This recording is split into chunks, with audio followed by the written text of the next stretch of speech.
Folks, I want to thank you all for being here, particularly since I said Morocco is about to play as the first African nation in the semifinals of the World Cup.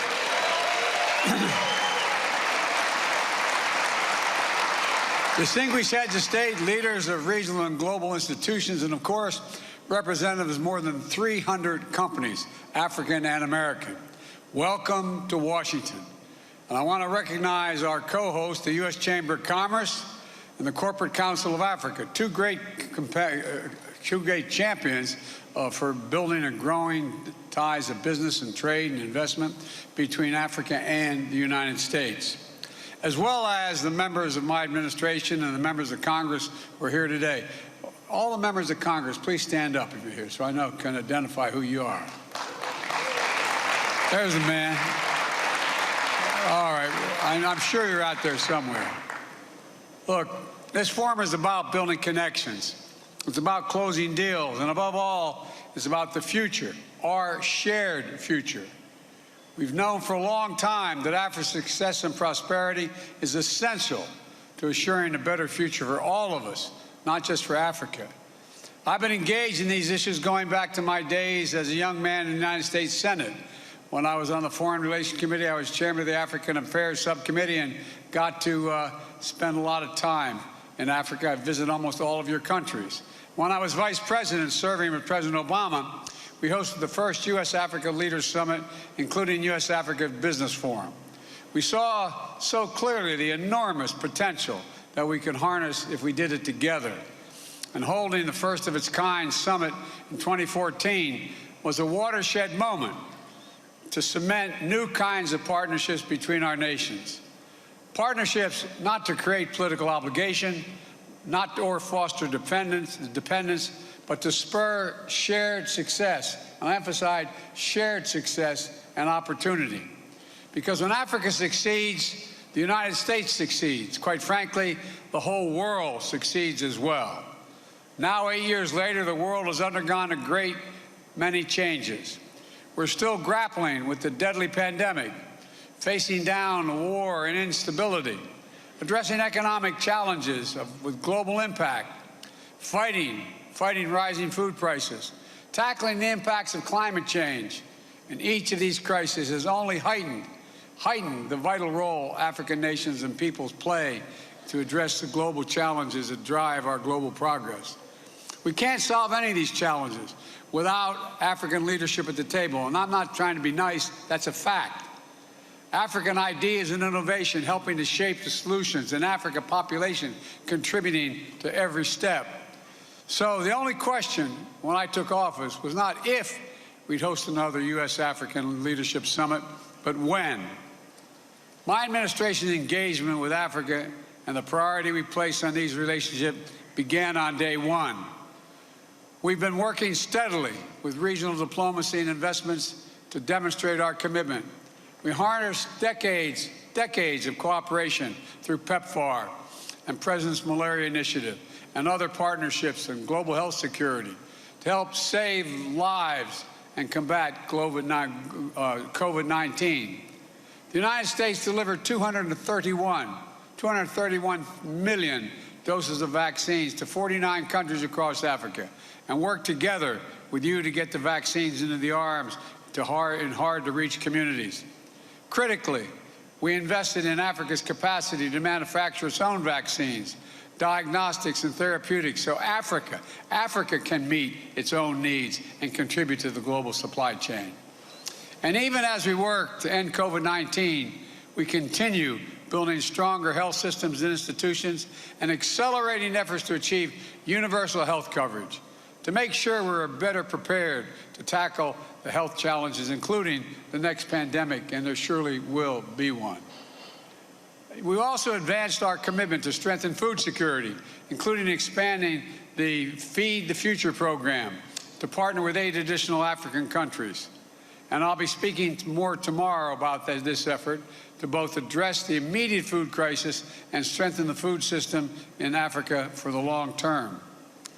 We're taking on climate crisis, prioritizing not just energy transition in America, but in nations of all of Africa, and meeting the urgent needs to countries to adapt to the climate impacts that are already here.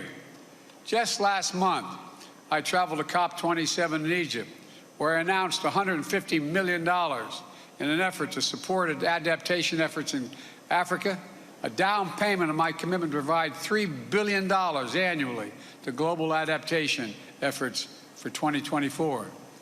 And in a year that has seen elections across Africa, we've worked together with the African Union to strengthen democracy and the core values that unite our people, all our people, especially young people: freedom, opportunity, transparency, good governance. Now, you might be thinking, this is a forum dedicated to deepening business ties and advancing two-way trade investments between Africa and the United States.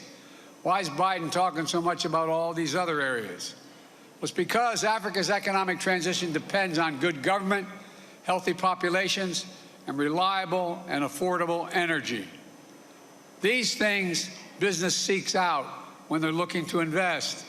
They attract new opportunities, and they launch new partnerships. And the United States is committed to supporting every aspect of Africa's inclusive growth and creating the best possible environment for sustained commercial engagement between Africa companies and American companies. The United States is all in on Africa's future. And the work we've done over the past 2 years, building on decades of vital investments made under previous American presidents, has helped make possible the critical steps that I'm about to announce. First, the United States is signing a historic memorandum of understanding with the new African Continental Free Trade Area Secretariat. This MOU will unlock new opportunities for trade and investment between our countries and bring Africa and the United States even closer than ever. This is an enormous opportunity for Africa's future, and the United States wants to help make those opportunities real. We're finally implementing the African Continental Free Trade Area.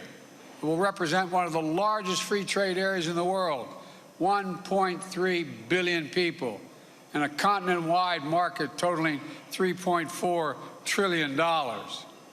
And with the new MOU, we're doing things correctly, enshrining protection for workers, both across Africa and in the United States, looking out for small and medium-sized entrepreneurs and enterprises to make sure they have a fair shot to compete, lifting up opportunity for women-owned businesses, diaspora-owned businesses, and businesses owned by members of historically underserved communities, and supporting and investing in continent's vibrant and growing urban economies. Together, we want to build a future of opportunity where no one is left behind.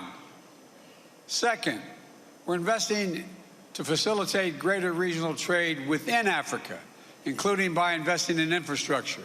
Today, the Millennium Challenge Corporation signed its first ever regional transport compact with the governments of Benin and Niger. This compact will invest $500 million to build and maintain roads, put in place policies that reduce transportation costs, making it easier and faster for ships to ship goods from the port of Cotonou to neighboring landlocked countries. Since the start of my administration, the MCC has announced new investments of nearly $1.2 billion in Africa.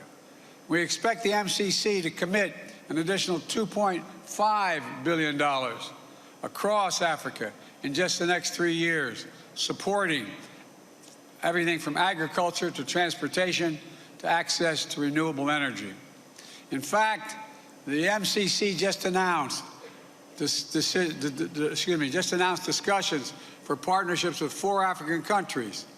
Our first COP4 compacts, Gambia, Togo, to boost economic development, and a compact with Senegal to bolster regional connections, a threshold program in Mauritania to help strengthen democratic governance and pursue policy reform to unlock economic growth.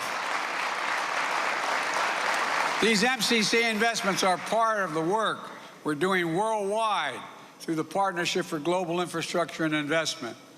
I proposed this initiative together with the rest of the G7 to help fill the need for quality, high-standard infrastructure in Africa and in low-income and middle-income countries around the world. And at the G7 meeting earlier this year, we announced our intention to collectively mobilize $600 billion in the next 5 years. Today's announcement joined a portfolio of Partnership for Global Infrastructure and Investment projects already underway in Africa, including mobilizing $8 billion in public and private finance to help South Africa replace coal-fired power plants with renewable energy sources and develop cutting-edge energy solutions like clean hydrogen. A deal worth $2 billion to build solar energy projects in Angola. $600 million in high-speed communications cable that will connect Southeast Asia to Europe via Egypt and the Horn of Africa and help bring high-speed internet connectivity to countries all along the way. The bottom line is simple. Trade runs on reliable infrastructure to support and secure resilient supply chains. And improving Africa's infrastructure is essential to our vision of building a stronger global economy that can better withstand the kinds of shocks that we've seen in the past few years. Third, we're continuing to support innovation and entrepreneurship across Africa, investing in Africa's people. Developing human capital alongside physical infrastructure is another core aspect of the Partnership for Global Infrastructure and Investment. Today, I'm announcing that the U.S. International Development Finance Corporation is investing nearly $370 million in new projects, $100 million to increase the reliable, clean energy for millions of people in sub-Saharan Africa, $20 million to provide financing for fertilizer to help smallholder farmers, particularly women farmers, increase the yields of their crops, $10 million to support small and medium-sized enterprises that help bring clean drinking water to communities all across the continent, just to name a few examples.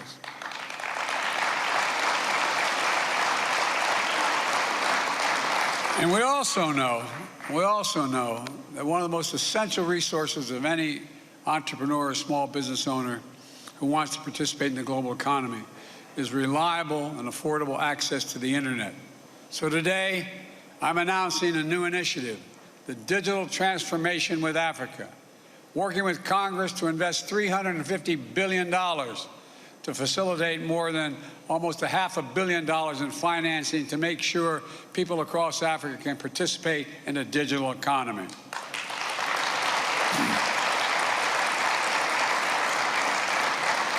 That includes partnerships like new collaboration between Microsoft and VSAT to bring in internet access to 5 million Africans, part of Microsoft's commitment to bring access to 100 million people across Africa by the end of the year 2025. That means programs to train African entrepreneurs with a focus on women entrepreneurs to code and build skills that need to start their own businesses, to secure good-paying jobs with technology firms.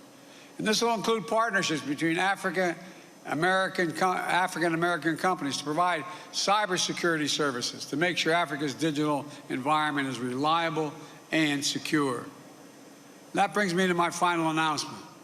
I said at the top of this forum about closing deals, and we've delivered. So let's give you a few highlights from the deal room to the benefits they will deliver to Africa. Cisco Systems and Cyber Bastion, a diaspora-owned small business, is jointly announcing $800 million in new contracts to protect African countries from cyber threats. Visa is committing to putting more than $1 billion into Africa over the next 5 years to further expand the operations on the continent, including providing mobile payment services for more micro, small, and medium-sized businesses across Africa. General Electric and Standard Bank will provide $80 million to improve healthcare services and provide access to cutting-edge healthcare equipment. Altogether, the forum has spurred more than $15 billion in new deals, which will lift up and improve the lives of people all across the continent. And that's the biggest deal of all. These are long-term investments that are going to deliver real benefits to people, create new, good-paying jobs, including here in the United States, and expand opportunities for all our countries for the years to come. All of you, the deals you've signed, the investments we've made together are concrete proof of the enduring commitment we're making to one another, government to government, business to business, people to people. The most important, and this is just the beginning, there's so much more we can do together and that we'll do together. So thank you for your participation today, for being part of another historic U.S.-African Leaders Summit. We've got a lot of ground to cover in the coming days, and I'm eager to listen to the priorities you have for the future of the partnership between our nations. So thank you all. May God protect our troops. Thank you very, very much. Appreciate it. Hi, everyone. George Stephanopoulos here. Thanks for checking out the ABC News YouTube channel. If you'd like to get more videos, show highlights, and watch live event coverage, click on the right over here to subscribe to our channel. And don't forget to download the ABC News app for breaking news alerts. Thanks for watching.